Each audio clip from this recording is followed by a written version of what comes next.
Abonnez-vous massivement sur Aïcha Okoko Network.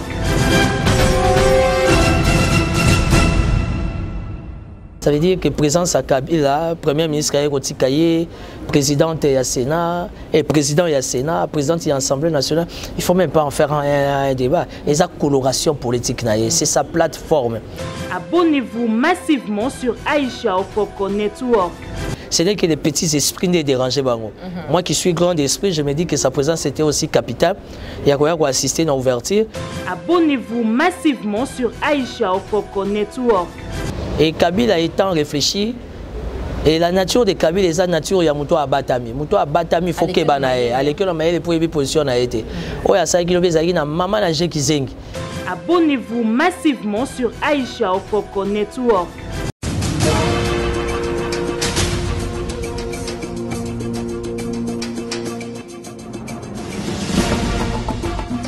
Pardon, tante, dans la tourne, esquisse. En numéro 28. Wande boye. Ngana koti na ko tuna adresse. So zo kamo na mona muta tampote. Balboso mona muta tampo. Mo siliki bon poani. Ko wala ka bon ja. Yo na mona muta tampote balboso mona muta tampo. Maman, on combien de ça na tampo o ya na poko. Ni kamba na yena kota. Na zo luka adresse. Ba jo ba sika kene boy, zo ma boy. Tampo ko sila. Na bite na ba ko tampo na luka. Ba la sika na venu ba na luka numéro 28. Makiemba mwana mama. Na botami na koli na venio muto asali saka tampon na venio azana yete balokute bakomi ebele zwe sika fanda to solo conseil mon azo pesa yo nzoto basaka na kana ngote tango moni nzoto esu bokono luka munganga oyo abongi oyo elongo bani na maladi oyo ezo déranger yo zwa numéro nazo pesa yo plus 44 74 24 02 57 37 ata tampo esikisi yo nzoto mobimba lokwa mutu batumbi na moto akoni coach Gisno azali nada kobosana te et puis ata na propriété ya po ha yo sa munyoto za ya po coach Gisno aza solution ata tampo eza mwa muki ata tampo ekoli ya kosilisa ngo esengo na zwi ele kata mutu bakabeli mbongo numéro oyo na kobomba mpona ngambo kwa coach kobomba ngo pona yo moko te bikisa pe bato mosusu na bobono ya tampo panza numéro ya coach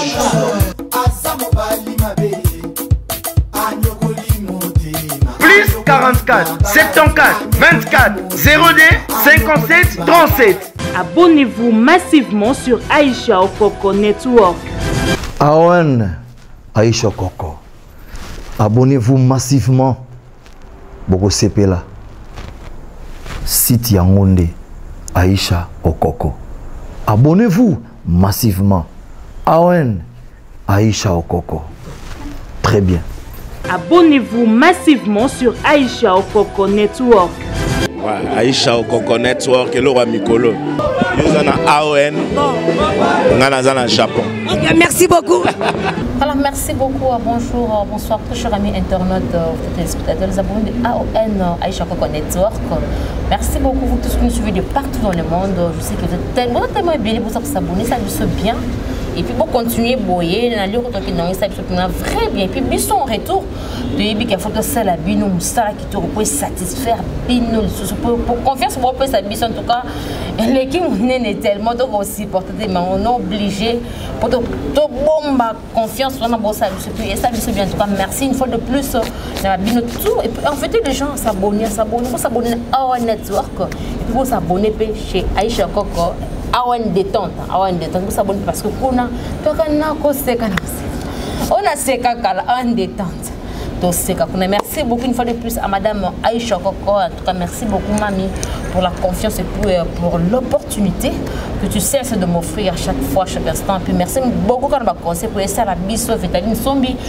VIP de la presse, tous à la haute, tous en derrière la caméra, on est avec Moïse Kin, un grand monsieur dans un petit corps.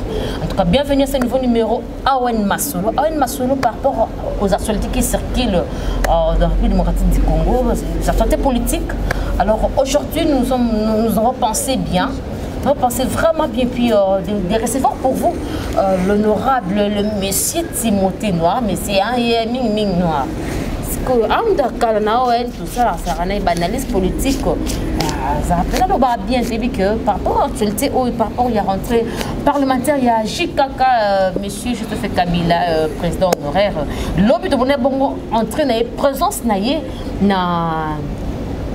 kuna la palais du peuple chambre haute. Bonjour monsieur Timothée Lenoir, bonjour et bienvenue à AON Masolo. Merci beaucoup, très flatté pour l'invitation.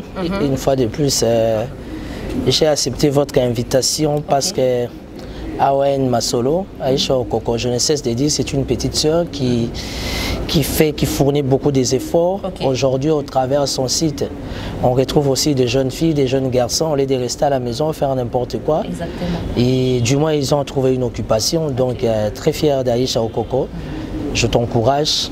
Et l'Aïcha Okoko, on a continué à Nambong. Parce qu'avant un visa à Autriche, au Japon, tu dois avoir pas moins de 20 000 $. Je ne sais pas, elle fait comment les Kinanga Moutete là, Mbongo wana zozulaka ngoba visa vraiment veut dire vraiment donc vraiment quoi. Mais merci pour l'invitation, on est là, on va analyser l'actualité comme tu as dit. Et voilà. Sinon la santé ça va hein? Ça va, Dieu fait grâce. Regarde, un bel homme, très santé intelligent. Politique, ça va. Oui, santé politique, ça va. Je suis à côté de Vital Kamerhe et je ne me plains pas. C'est vrai que Vital Kamerhe est un peu malade, mais la situation s'est améliorée un peu. Si, ils sont malades, ils ont des caprices, parce qu'aujourd'hui, quel que soit le contexte, quelles que soient les réalités politiques, on a besoin d'un Mozito, on a besoin d'un Jean-Pierre Bemba, on a besoin d'un Fayulu, on a aussi besoin de Vital Kamerhe. Tout comme il y a Christ. Caméra ibi ok. Yé mutali mbonga gome ba mbongo ezo bunga lelo bo lobela te ba 100 millions de dollars ba boye bo lobela ngote. On a tout simplement compris et nous observons comme de ces à niveau de justice on s'abstient de beaucoup trop de commentaires. Yé mora ba ki union des prières si ko santé na s'améliorer dans bonne santé à Vital Kamerhe et les restes nous laissons entre les mains de l'Éternel. Tellement l'actualité domine, monsieur Lenoir, nous allons directement entamer un autre sujet par rapport à la présence de monsieur Joseph Kabila Kabange au Parlement.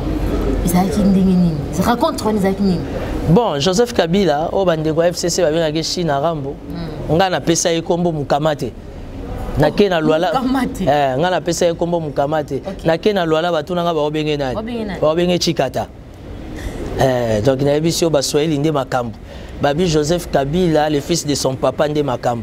Non, moi j'ai aimé ça. Ça, c'était une approche très responsable, sénateur à vie. À une ouverture de la session, surtout que la session déjà dégage son aspect purement budgétaire. Ils ont sait que par rapport aux enjeux de l'heure, ils ont sait à la présence de tout le monde. J'ai jamais été kabiliste, malheureusement, jamais. Je serai tissékédiste, mais du moins j'ai aimé la présence. Il y a Kabila. Qu'il y a un parlement, c'est normal. Et puis, il y a un problème d'interprétation. Il faut que nous interprétons les choses bien. Ça veut dire que présence à Kabila, Premier ministre Kaye, présidente et Sénat, et président et Sénat, présidente et Assemblée nationale, il ne faut même pas en faire un débat. Et ça, coloration politique, c'est sa plateforme. Il y a les principes de la majorité qui s'imposent. Il y a une autorité morale, il y a une plateforme. Donc, il y a un faux débat. C'était normal, à l'aise, surtout que c'est pour une première fois, ça photo, patati patata. Donc bref, ce n'est que des petits esprits ne déranger. Moi qui suis grand d'esprit, je me dis que sa présence était aussi capitale. Il y a quoi assister dans l'ouverture. Si on a assister à la plénière, ça sera encore. Parce qu'après, pendant 2 ans, déjà c'est la première fois. Pendant tout ce temps, à un moment que la présence des non, Kabila en fait, Kabila a une force. Il a étudié quel est l'homme congolais, comment réfléchissent les Congolais, comment ça bouge les Congolais. Et Kabila étant réfléchi, et la nature de Kabila est la nature de Mouto Abatami. Mouto Abatami, il faut qu'il y ait à l'école, il faut qu'il y ait position. Il y a ça qui est maman qui zengi. Et ça qui est bien à jauger. Que Georges, qui m'a foutu dans une quantité normale. Je pense pas. Je pense pas parce que Fachi était très à l'aise dans ma tanga ici qui soutenir la famille Poto au travers de Denis Sassou Nguesso. Non, Fachi reste chef de l'État jusqu'à preuve du contraire. On est dans le respect des textes et des principes. Kabila sénateur à vie, aille qu'on réponde à l'ouverture à la session, c'est pas sorcier. Moi j'ai aimé cette approche par rapport à sa présence, surtout que la session elle est purement budgétaire. Nous espérons, nous croyons que surtout la question qui touche le budget, ça veut dire contrôle l'inspection générale à la finance, maximisation de la recette, stabilité du cadre macroéconomique, comme lui-même a dit, vraiment certainement cette session, ça sera une session purement scientifique, non dans le cadre de la visibilité, mais surtout dans le cadre des populations. Bravo, dans le cadre des populations.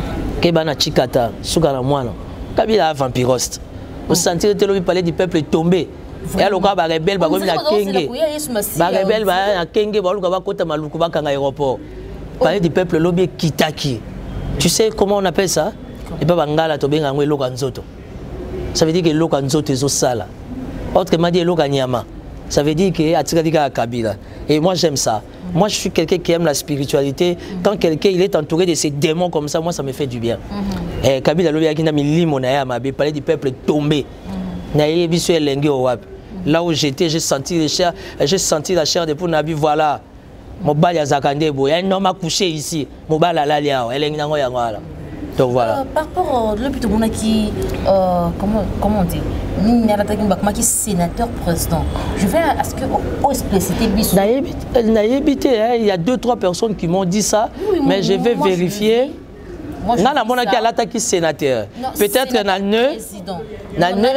sénateur président. Ah, sénateur président. Pourquoi comme président? Politique en République démocratique du Congo, il y a un et alors, quand on a Nzambe, si on a un Nzamba, politique, c'est une réalité. Kabila a toujours la même prise qu'à Congo. Madame. Kabila a même si non. Kabila a non dans le mauvais sens, mais dans le bon sens. Pourquoi? Parce que Kabila a la majorité constitutionnelle. Ça veut dire qu'il a la majorité au Sénat. Il a la majorité au Parlement. Il a la gouverneurs dans la province. Sur 26 provinces, il y a 25 gouverneurs au moins. Il y a la majorité dans le gouvernement national. Ça veut dire que politiquement, vous ne pouvez pas l'enterrer. C'est sa majorité qui, d'ailleurs, dans le respect des principes de droit ou constitutionnels, il y a des dirigeants Mboka. Parce que le chef de l'État en fonction ne peut que travailler avec la majorité pour avoir la gestion de l'institution. Donc aujourd'hui, Kabila étant président, il y a plateforme, il y a FCC, c'est normal. C'est normal. Malheureusement, je ne suis pas kabiliste, mais ce que moi j'aime au sein du FCC, c'est parce que malheureusement, à niveau à cash, les gens sont dans la distraction totale. Les gens sont dans les blablabla, ils sont dans les aléatoires.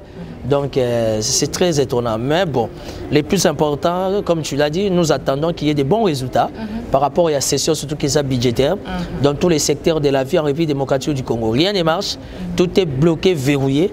Nous espérons que cette session sera vraiment un sujet ou encore un coup de gueule qui permettre l'institution d'Abisso dans tous les secteurs qui est vraiment, comment dire, une sorte de réussite. Voilà, merci beaucoup, très cher ami internaute. Nous allons rentrer un peu du côté de la régie, prendre tout au moins séquence, il y a pub, il y a coach, coach, vous avez un tempo à traiter bien, vous avez un numéro, tout ça on a la régie, tout ça moi sport, il y a madame le coach.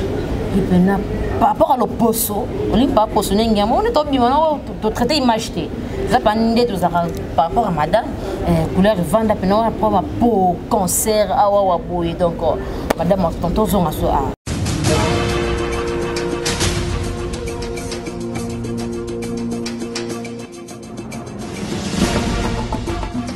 Pardon, tante, dans la tourne, esquisse. En numéro 28. Wande boy. Ngana koti na ko tuna adresse. Si wazo kama na mona muta tampote, balboso mona muta tampo. Moi c'est qui bon poani. Ko wala ka bon moja. Yo na mona muta tampote balboso mona muta tampo. Maman, on combien de ça na tampo ya na poko. Ni kamba na yena kota, na zo luka adresse. Ba jos ba sika kene boy, zonga boy, tampo ko sila. Na bite na ba ko tampo na luka. Ba la sika na venu ba na luka numéro 28. Makiemba mwana mama. Na botami na koli na venio muto asalisaka tampon na venio azana yete balokute bakomi ebele zwe sika fanda to solo conseil mo nazo pesa yo nzoto basaka na ngote tango moni nzoto esu bokono luka munganga oyo abongi oyo elongo bani na maladi oyo ezo déranger yo zwa numéro nazo pesa yo plus 44 74 24 02 57 37 ata tampo esikisi yo nzoto mobimba lokwa mutu batumbi na moto akoni coach Gisno azali nada kobosa na te et puis attends la propriété ya po Coach non, ça solution. Attends un peu ça moi, attends un peu Paul. Il y a aussi les sango. Ah, et c'est mon azui. Ah, elle est gata mutu bakabeli mbo. Numéro oyo. Na kobomba mpo na ngambo kwa côté. Kobomba mpo na yo mon côté. Biki ça peut pas tout mususu na bobono ya tampo. Panza numéro ya coach.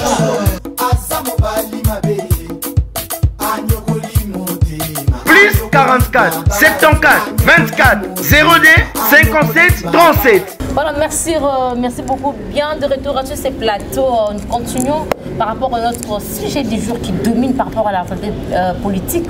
Mais il faut insister. Bon, bien un numéro, Madame Coach, à Londres, il peut Nzamba l'opposo à Bajeti.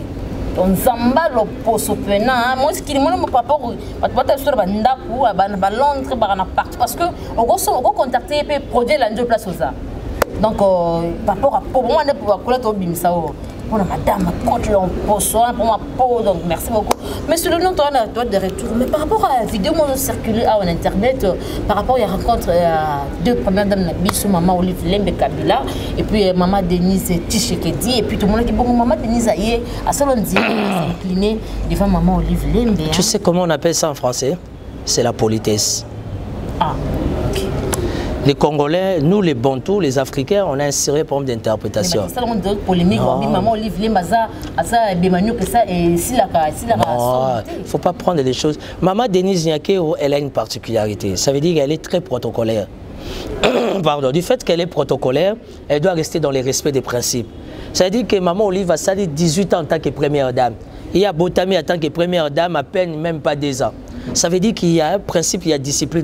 Mais pour une jour à passation de pouvoir, pour une état d'esprit, parce que jour à passation, est-ce que jour à passation de pouvoir, Mili Moïsala est présent, Mili Moïsala est présent. Au moment où il a parlé en langue. Ça veut dire oh, moi j'ai aimé l'approche de Maman Denise. C'est une responsabilité, c'est une approche très responsable de s'incliner. Non mais c'est ça la grandeur. C'est la première dame. Il y a une première dame actualisée. Il y a que Maman Aoro et Maman Olive, il faut vraiment qu'on se le dise. Moi, mais il n'y a pas d'invitation, c'est la confirmation, pas Angèle Kanam. Vraiment. Maman Olive a promis de m'inviter. On a revisité Bilanga. Moi j'aime beaucoup Ferme et tout. On a regardé Kingakati et ça va bien. Pour Kingakati, c'est le roi na Oyo. Donc ce qu'on na Oyo, jamais au bimando au côté là qui. Ma belle c'est que ça ce qu'on na Kingakati, il faut reverser dans le quartier. Pour avoir des camions et Zolanda. Il y a Bangombe, Bangoulou, Bantaba, Bafoufou. Mais quelle particularité, maman. Mais quelle Kundelung enveloppe ça? Souka. Surtout biso ba politicien ça n'a gagné solingi ma enveloppe raté. Donc Aïcha Okoko bengelanga madame Angèle Kanam. Nazo c'est la confirmation, il y a invitation aller saluer maman Aoro. Maman ni maman. Donc c'est qu'a fait maman Denise, félicitations. C'est qu'a fait maman. Parce que non. Par rapport à attends, motion. OK. Toko tisa Denise Nyakero na Denise Nyakero Tshisekedi na Olive Lembe Kabila lokola jibe na werate. Sont des femmes d'État. Sont des femmes baza condamnées bango mi ba. O me ba mande bazala. Baza condamné ndenge likolo na moyeza nde bango bale fo baza boy. Ils sont obligés. Parce que mi ba na bango baza na destinée ya République. Parce qu'aujourd'hui on parle du cash et du FCC. C'est les deux là. Évidemment le coach Vitalo Azawana mais c'est les deux là. Mais vraiment veut dire makambo comme il a caméra za la tepoani. Je boya prof. Mais caméra yiba keza pour mte yende satana bo ba bazo yiba ba 100 millions ba utokanga bangwa. Ba détournement zo ça na présidence. Ah na tenga okombo. Bon boza ko interpeller ba topoani. Soki mutayibite. Maman, soki mutayibite ko interpeller pour nani. Bo interpeller ya Geoffrey mais bo interpeller financier bo interpeller directeur financier sous ya Vodacom. Bo interpeller Umba o ya Poste. Ça veut dire qu'il y a eu du vol. De toutes les façons le dossier nous laissons l'indépendance de la justice. Oui. Nous laissons la justice faire son travail avec beaucoup d'indépendance. Félicitations à Madame Denise Nyakero. J'ai aimé cette attitude, j'ai aimé cette approche. C'était une approche très responsable. j'ai compris que c'est vraiment une femme de cœur.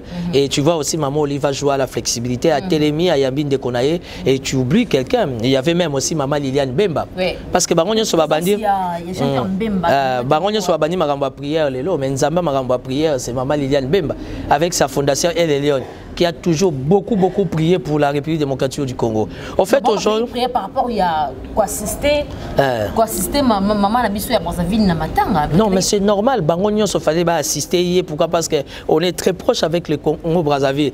Et imagine la manière dont maman Denise a s'incliné, j'ai compris que c'est une bonne femme. Parce que on a des disciplines à Bassia Balouba. Eh, Papa Balouba, ça a jeté. Eh, Papa Balouba, moi, c'est ça, la discipline, t'es simbate. Et Papa Balouba, vraiment, beaucoup de coutumes, des salaka. Mais, binde quand dirait sopi au moment. T'es quoi, sopi? Ah, première dame, elle n'a jamais mis balai. Première dame, maman Denise, c'est par courtoisie, c'est par élégance, c'est par politesse, c'est par la coutume. Yabalouba, maman Olive va considérer Yaya, Nandeng avant 18 ans au pouvoir, elle ne peut que s'incliner. Tu as même vu que Jean-Pierre Bemba est même venu saluer maman Olive. Ça veut dire c'est le respect, c'est la considération, c'est la bonne éducation. Moi, je suis proche à Vital Kamerhe. Mais maman Denise a invité Anga. Comment invité? Si, et on dirait à Talog au Boaka. Eh, ils ont promis. Mutuna. Mais Atala quoi Vital Kamerhe ngai. L'obida na dikola ki Atala kuna comme ministre. Au moins tu atteindre objectif. Tous a finga Sankara comme patron. Sankara comme na ba sentinelle. Na ba lavandier ba sokola ke bilamba. Tu vois qu'il y a pas de son métier. Aujourd'hui, toi, tu es journaliste. Ils appellent bon à la République. Ils appellent au moins, les Kambako, ils sont très complexes. Parce que Ngaï n'a pas dit que Ngaï a Bordero, Vital, Kamerhe, Loakaningin, Kingi, a sali virement et pas boé. Ils appellent bon à la République. Ce qui peut te dire qu'il y a un Zambenda Yebi. Mais pour ton information, Etienne Tshisekedi dans l'Obaka, ce qui va pécher un bon au Lianano. Pour l'État. Et où t'es pas l'angate, et où t'es pas les fanks. Papa Etienne Tshisekedi. Donc félicitations à maman Nabiso. Na geste basa qui bon c'est ça la grandeur. So ba lobi basi ba tonga mboka te ba kosi. Parce que lobby maman Denise a tonga mboka. Lobby mama Oro. Nazo c'est l'invitation à madame Angèle Kanam, Nayana Kingakati et puis maman Liliane comment on appelle ça maman Liliane Bemba. Donc vous comprenez ce que la femme africaine, elle est réellement le cerveau moteur pour imposer paix, pour imposer quiétude dans Katiamboka. Et c'était de très belles images. Moi, je suis un homme très émotionné dans des bonnes choses. J'ai été ému et j'ai fait de gros bisous à la première dame, maman Denise Nyakeo. C'était un geste très responsable, très mature, qu'on s'est déplacé, qu'on peut sa maman Olive Mbote, qu'on peut sa moi Jean-Pierre Bemba Mbote. Ça me montrait que Denise Nyakeo, elle a vraiment cet esprit à grandeur. Elle est nango ya ngwala. Beaucoup de temps on solo la gi. Mais maman européenne lengi, maman Olive elle était très belle hier. J'ai beaucoup aimé la manière dont elle était habillée. C'était très élégant. Baba maman la biso de bana photo ça bon ba compliment. La femme aime toujours être complimentée quel que soit son âge. Ana tanda maman koto na messe azo ça la baise papa koto paye du peuple tombé na banzete quoi. Na biso elengali boke na tuka okokangota. Mais présence ka troublé. Tenaye bisarabino kabila tam. Madame j'ai mabunda troublé. Ndonangaye Kabila tambola na milimo mabe lobi bomonaki yango palais du peuple tombé na banzete bando pikwama ça veut dire que lokani ya mezo sala kaka China Rambo autrement dit mukamate bakisela ka chikata nyoso anaka ye vraiment. Voilà, merci beaucoup messieurs noirs. La santé politique non, la santé politique en République démocratique du Congo, elle est très mauvaise. La République démocratique du Congo passe un moment très compliqué. La situation est très alarmante. Il y a une sorte d'irresponsabilité parce que les priorités ne sont toujours pas au rendez-vous. Ça veut dire qu'aujourd'hui, les chefs de l'État ont promis 28 000 francs. Il y a bonus à salaire chez les militaires et les policiers. Ils ont été. Quel est l'avenir? Il y a l'agent Nabiso à sécurité. Quel est l'avenir? Il y a la police. Quel est l'avenir? Il y a Soda Nabiso. Gratuité, enseignement et profit. Gratuité, il y a enseignement, madame. Il faut qu'on en parle. Naruto le bangon na ba chaîne Moussousou. Lelo faut pas passer Nabiso message. Est-ce que gratuité et enseignement ils ont continué ou bien ils arrivent à année passée? Bientôt année scolaire. Oui, le mois prochain déjà année scolaire. Ils ont senga que non ministre EPST sous la vision, sous l'impulsion du chef de l'État. Aïe Sabiso, est-ce que gratuité a parce que confusion déjà a créé. Et là on a remarqué sous tout l'andelango to font la mise sur bazon ngaba boma sonas. Société nationale d'assurance. Bazo lukaba bo masonas pour favoriser une société libanais, na société mobo ya indien. To landelango. J'aurais appris aussi que bazo lingaba bo Congo Airways. Si ozo mona ba retard ya salaire, mutu moko azo occupé likambo Transco, c'est parce que bazo lukaba bo ma Transco ba créer société mususu. Ça veut dire que la République avance de 3 pas, la République recule de 10 pas. Les autres ozo une inspection générale de la finance atinda bato na Transco. Atinda bato na Congo Airways. Olé ya roboma ba société ngo me ba auditer. Toyeba quelles sont les vraies anomalies ba montagne ne bungi. Et puis les lots et ko kamisa bato ngana zo singa na chef de l'État à instruire inspection générale de finance, il faut pas auditer faire des dans la police. OK.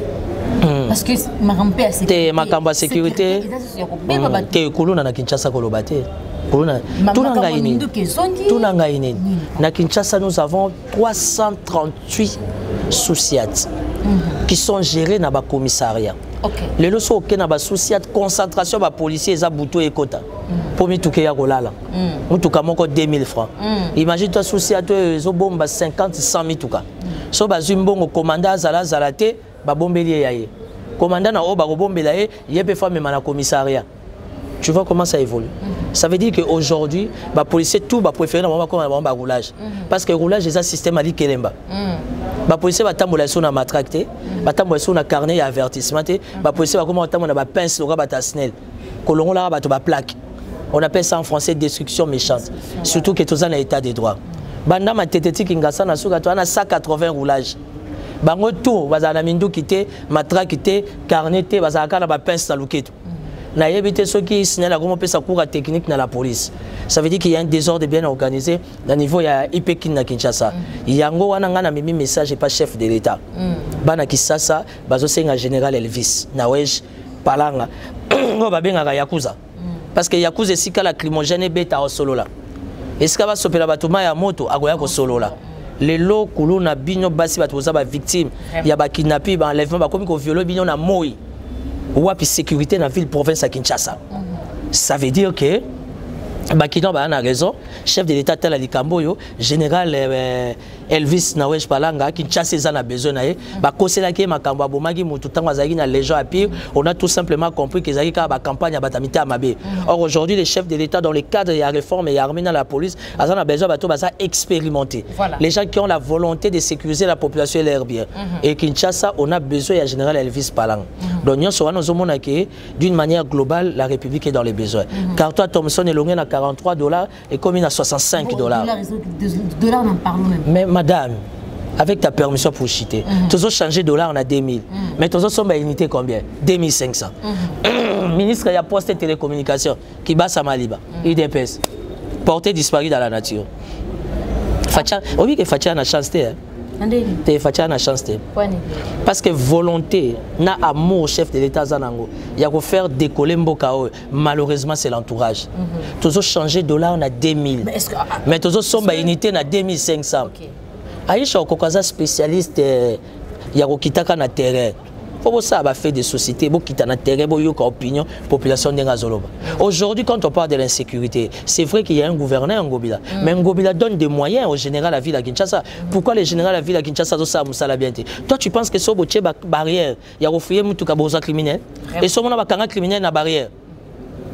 Et pourtant, tous les policiers, tous les OPJ, tous les éléments de tennis civil, les bureaux de haut bien formés, ils ont moyen de bord, ils ont cité, dans les milliers, ils ont requérir l'information pour les criminels.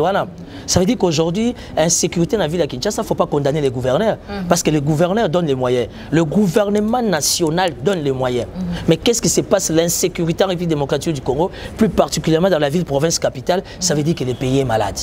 Donc, on a une grande matière, il y a Kolobela, donc au reste, tous autres et tout et tout. Voilà. Voilà, merci beaucoup, merci beaucoup. C'est pratiquement toujours chuté déjà, mais nous allons souffler un peu avec un morceau. Depuis, on se retrouve ici à quelques minutes.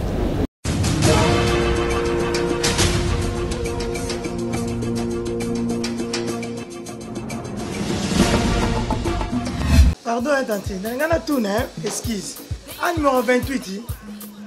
Wande boy. Ngana koti na ko tuna adresse. Si wazo kama na mona mutatampo te, balboso mona mutatampo.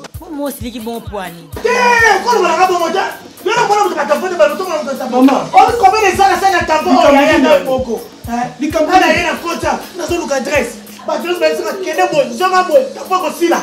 Na bite na ba ko tamba tamba luka. Ba la sera na venu ba na luka numéro 28. Makiemba mwana mama. Na botami na koli na venio mutu asalisaka tampon na venio azana yete balokute bakomi ebele zwe sika fanda tosolo conseil mo nazopesa yo nzoto basakanaka na ngote ntango amoni nzoto ezwi bokono luka munganga oyo abongi oyo elongo bani na maladi oyo ezoderange yo zwa nimero nazopesa yo plus 44 74 24 02 57 37 ata tampo esikisi yo nzoto mobimba lokola mutu batumbi na moto akoni coach Gisno azali nada kobosana te et puis ata na propriété ya po ya sama nyonso eza ya po coach Gisno aza solution ata tampo eza mwa muke ata tampo ekoli ye akosilisa ngo esengo nazwi eleki ata mutu bakabeli mbongo nimero oyo nakobomba ngo mpona ngambo kwa coach kobomba ngo mpona yo moko te bikisa mpe bato mosusu na bobono ya tampo panza nimero ya coach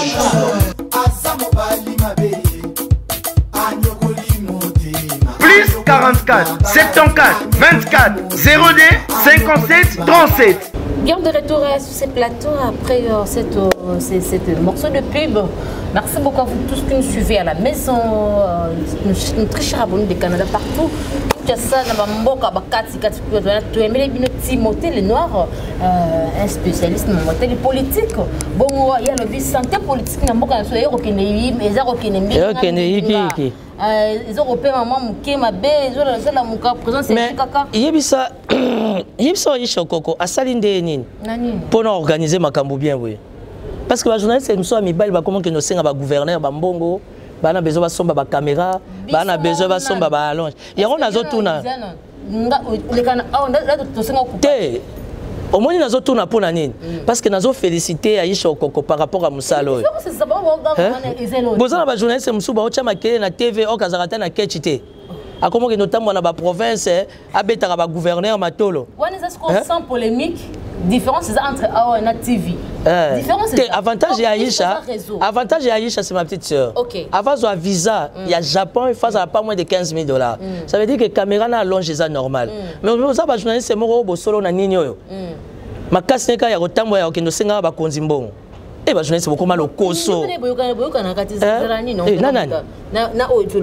ben journaliste beaucoup mal au koso. Mandicité makasi boye. Quatrième pouvoir.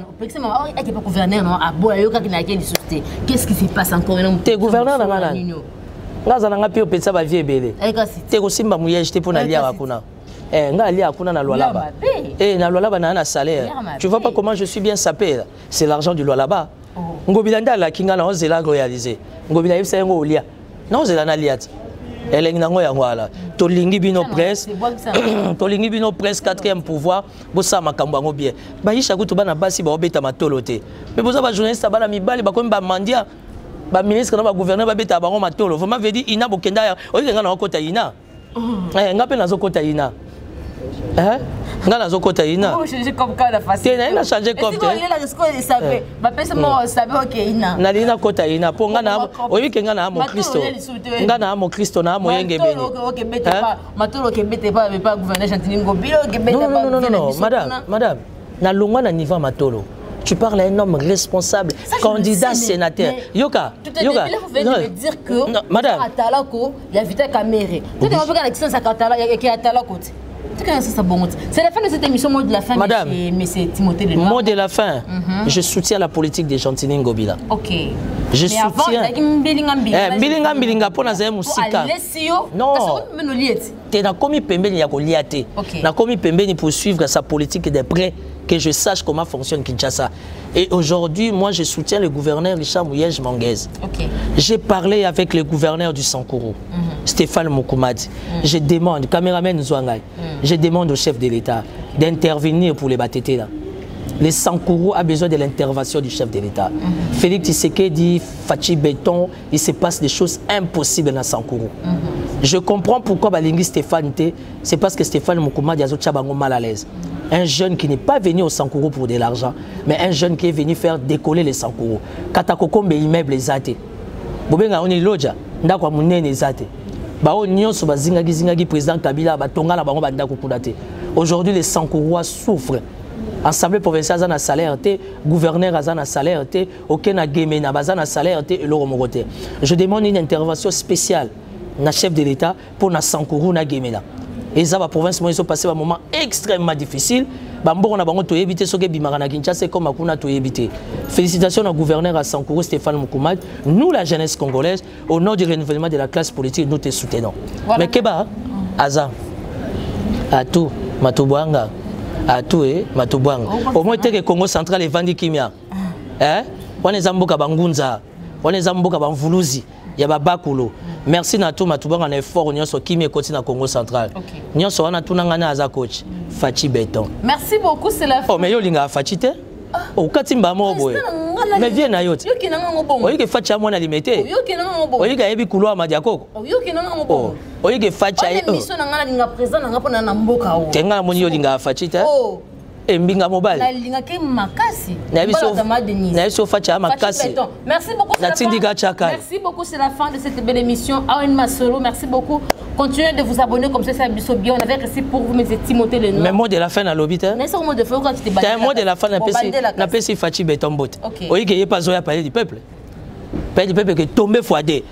Milimo. Elle est ngango yanga. T'es na niveau na ba faut tambola na ba démon. So tambola na ba ange simbate. Bon c'est préparé pour Fachi Beton y pas zoya parler du peuple. Alors ya ko assister na plénière en tant que chef de l'État. Elle est ngango yanga là. Dédicace spéciale au chef de l'État.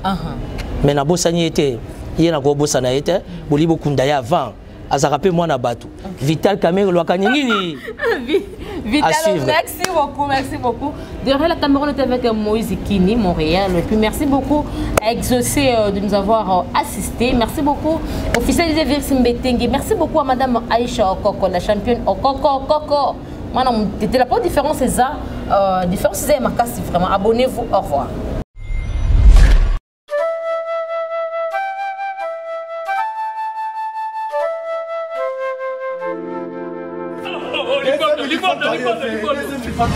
Monde entier biso nyonso to s'abonner petolanda awen détente moto nyonso alingaka Charlie nongi vie de loin partout dans le monde biso nyonso tolanda awen détente mwana mibale ya butami Aïcha Okoko bote tamo kitoko awen détente balobi na minito awen donc deux fois détente tolandango eza émission ya kiti wana izali kaka pana biso so olingo mona ba article ta kaka na awen détente balobi network mais siko na awen détente ya ko sekeze belé po ba gage bando sala ma ba terre nyonso boyebi ya ko sekisa deuxième mois na botami babi awen détente hein bo s'abonner massivement na kati awen détente boyebi ke to yagile no network ya azanai mais siko awa to na détente massivement to s'abonner massivement ba film kitoko be mission kitoko information nyonso ba gaga kitoko nyonso oyo bino bo sepelaka ngo avec ma petite sœur propre Aïcha Okoko awen détente nyonso ya kitoko tokoloka wana nga vie de long soki bolingo bo mona ngai na awen détente c'est très amusant et très mignon Staphyle Coque Gonokok un peu de syphilis ayona.